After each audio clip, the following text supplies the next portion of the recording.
लीला Shah convent public school के YouTube channel पर आपका स्वागत है। मैं मनोज तिवारी आज वैद्युत प्रतिरोध पर चर्चा करेंगे। देखिए छात्रों, वैद्युत प्रतिरोध किसी चालक तार के पदार्थ का वह गुण है जो वैद्युत धारा के प्रवाह में अवरोध डालता है। इसका सिंबल ऐसे होता है, इससे प्रदर्शित करते हैं। कहने का मतलब यह है कि किसी चालक तार के भीतर जो आयन होते हैं वो वैद्युत धारा के प्रवाह में अवरोध डालते हैं। तो किसी पदार्थ में जितने अधिक आयन होते हैं उतना ही उसमें वैद्युत धारा का प्रवाह रुकता है, यानी प्रतिरोधित होता है। किसी वैद्युत परिपथ में प्रतिरोधों को दो तरीके से संयोजित किया जा सकता है। पहला है श्रेणी क्रम और दूसरा है समांतर क्रम। तो आज हम चर्चा करेंगे प्रतिरोधों के श्रेणी संयोजन पर। माना कि R1, R2 और R3 ओम के 3 प्रतिरोध सीरीज व्यू में लगाए गए हैं और इनके टर्मिनल्स पर एक एक्सटर्नल बैटरी लगाई गई है। माना इस बैटरी का विभवांतर V है। जितने भी टर्मिनल सर्किट में बनते हैं उनके टर्मिनल्स पोटेंशियल डिफरेंट होते हैं। माना कि इसका पोटेंशियल डिफरेंस V1 है और इसका पोटेंशियल डिफरेंस V2 है और इसका पोटेंशियल डिफरेंस V3 है। They are combined in series and external battery is applied which potential difference is V. Now we have to derive the total combination of the circuit. The potential difference of terminals R1 V1 is equal to I R1। हाँ, एक चीज और है, जब कभी इनको series में लगाते हैं तो इनमें बहने वाली धारा का मान सेम होता है, अर्थात इसमें भी I धारा ही जाएगी, इसमें भी I धारा ही जाएगी, इसमें भी I धारा ही जाएगी। Now potential difference on the terminals of R1 V1 is equal to I R1, equation number first. Now potential difference at the terminals of R2 is equal to I R2, equation number second. In the similar way, the potential difference of R3 V3 is equal to I R3. Combining equation number first, second and third,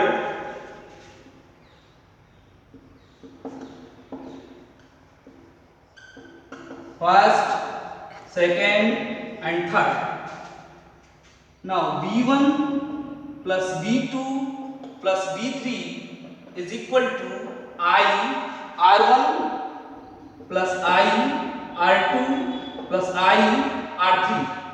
I common नजर आ रहा है तो V1, V2 और V3 की जो value है वो V के बराबर है, क्योंकि जो फाइनल बैटरी है उसका विभवांतर V है।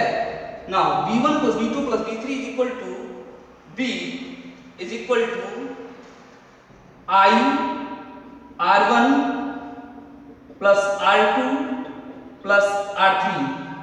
Now according to Ohm's law, V is equal to IR, capital I capital R is equal to I R1 plus R2 plus R3। Ultimately cancellation of I take place।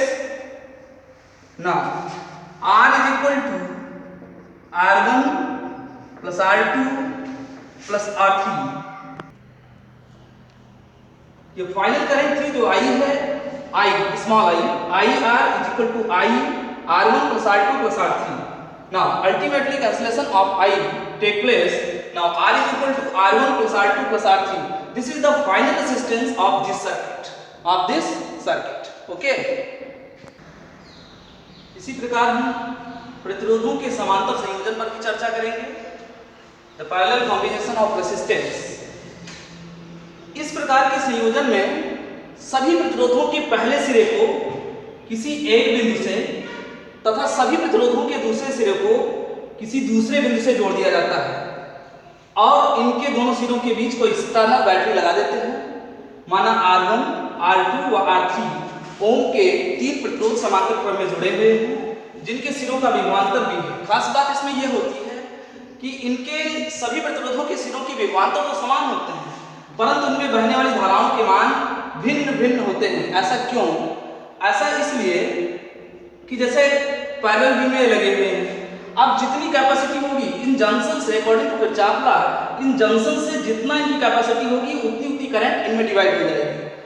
अब माना कि ये इसका प्रतिरोध R1 है, इसका प्रतिरोध R2 है, इसका प्रतिरोध I1 है और इसमें प्रवाहित होने वाली धारा I1 है, इसमें I2 है और इसमें I3 है। लेकिन क्या है, इनके सबके विभवांतर सेम हैं जिसका मान V है। Now according to Ohm's law, I1 is equal to V upon R1, equation number first.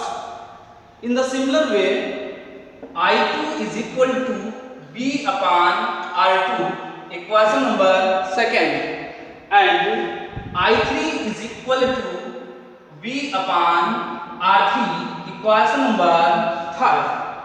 Now combining equation 1, 2 and 3, combining equation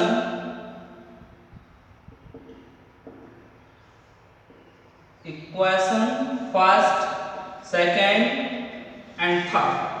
Now I1 plus I2 plus I3 is equal to B upon R1 plus B upon R2 plus B upon R3. According to first law of Kirchhoff, the total summation value of all the current inside the circuit is equal to I. अर्थात junction के समीप आने वाली धाराओं का बीजगणितीय योगफल junction से दूर जाने वाली धाराओं की बीजगणितीय योगफल के बराबर होता है। Now this value can be written in the such forms: I1 plus I2 plus I3 is equal to I. Now I is equal to V upon R1 plus B upon R2 plus B upon R3. According to Ohm's law, I is equal to B upon R.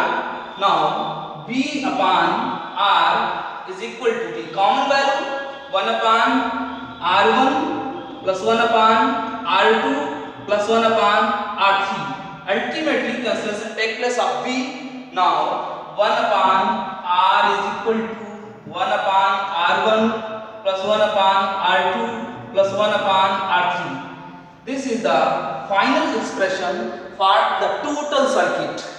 1 upon R1 is equal to 1 upon R is equal to 1 upon R1 plus 1 upon R2 plus 1 upon R3 dot dot dot dot so on. जितने भी circuit में प्रतिरोध लगे हैं उनका final इस तरीके से निकाला जा सकता है। देखिए, this is numerical based on the combination of series. ये सर्किट है और A और B के बीच इक्विवेलेंट रेजिस्टेंस को फाइंड आउट करना है। तो मेन चीज होती है इसमें पहचानेंगे हम कि कौन सा प्रतिरोध किस क्रम में जुड़ा हुआ है।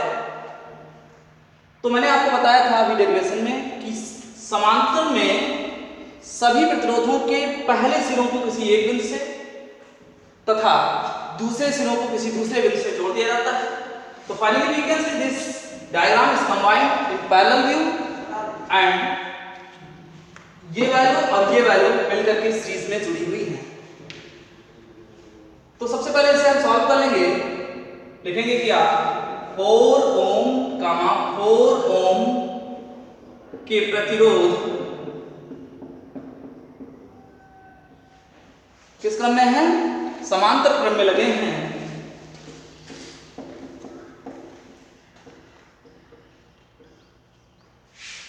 में है,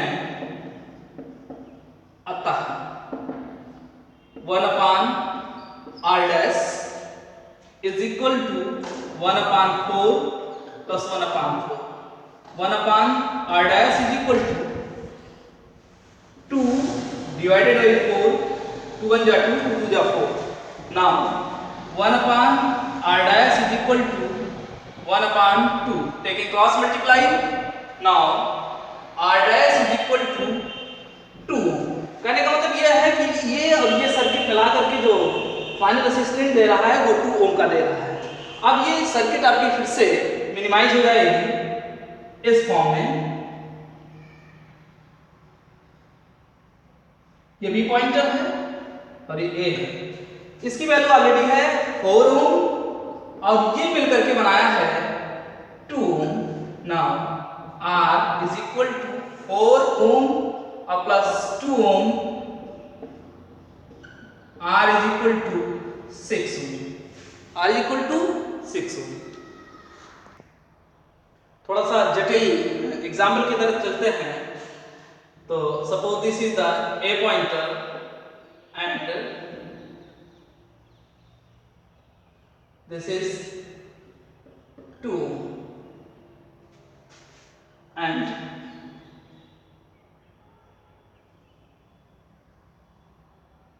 this is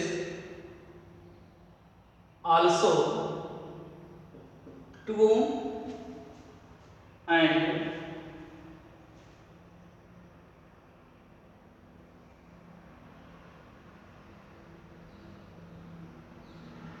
two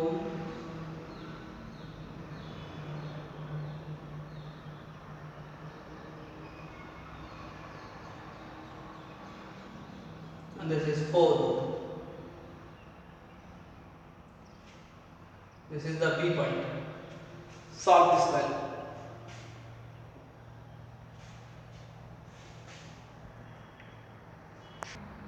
ये जो टॉपिक है ये हाई स्कूल में भी है और इंटरमीडिएट में भी है, कक्षा 12 में। तो मेरा यह प्रयास है कि कक्षा 10 और 12 दोनों लड़के देखेंगे और फिर इसके आधार पर जितने भी न्यूमेरिकल उनको नजर आए उनको सॉल्व करेंगे। फिर कल के वीडियो में मिलेंगे हम आपसे।